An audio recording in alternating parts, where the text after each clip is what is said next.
This is for all the pet parents out there.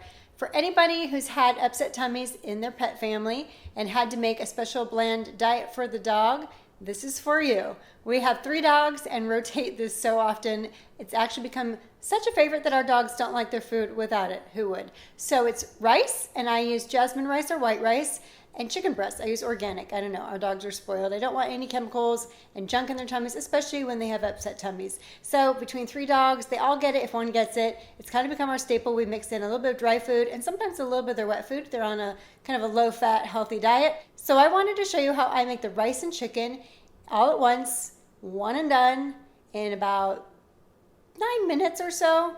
And it's what I do about once a week. So I call it doggy stir fry. I'm going to make the rice and the chicken in this one pot, and it's going to be so easy. So the benefit of this diet, as I'm sure your vet has told you, is for hydration. So when I cook the chicken in here with the rice and water, it hydrates even more. And so I do use a little more water than I normally would for rice, just a dot. So I'm going to use 2 cups of rice. Right now I have just a basic white rice. Again, I do jasmine sometimes, kind of depends on what I have. And then I'm going to throw in some organic chicken breast on top. Let me load it in and show you. So the first thing is add 2 cups of rice. Okay, so I have 1 cup of rice, and I'm going to add the 2nd cup of rice. Then I'm going to swish around some water to get out some starch. So I'm adding cold water.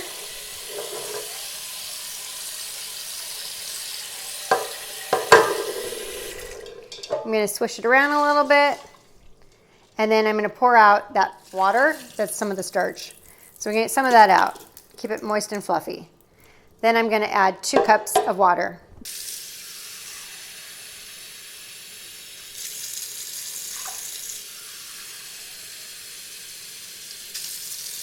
And like I said, sometimes I just do a dot more. I want to keep the rice nice and moist, as well as the chicken. Next goes in the organic chicken breasts. I'm going to open this up and put them right on top of the rice. I have 1 chicken breast here, 1 here. I try to give them some space. 1 here, and the rice and the water underneath. Okay? Now I'm just going to cover it up and cook it. So I'm going to go in and I'm going to push pressure cook on mine. I want it to be high for 9 minutes. I go between 8 and 10. I think with 3 chicken breasts, 9 is good.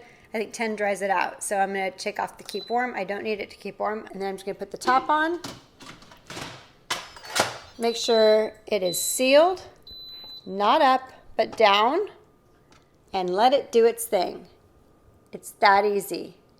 Just a few minutes and I'll have chicken and rice. And voila, here is the rice and the chicken cooked perfectly. Now I'll get it out, chop up the chicken, and mix it up, and we'll have doggy stir fry. So I'm going to look for the grain, and it's clearly going side to side.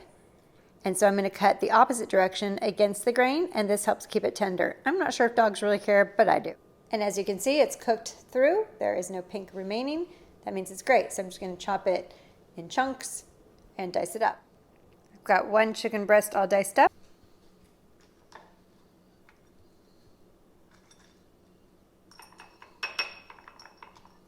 And now I'm going to sprinkle in some chicken. And again, if your vet says to just do rice and chicken, of course do that. Our dogs are all doing great. This is more just because they like it. We have no tummy issues going on or anything like that. It's just what they love. Last ingredient to the stir fry, some of their wet food. In our house, we call this meatballs. And now we're gonna mix it up.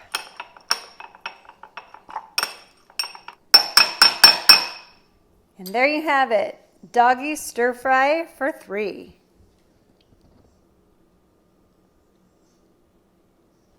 And we have happy customers.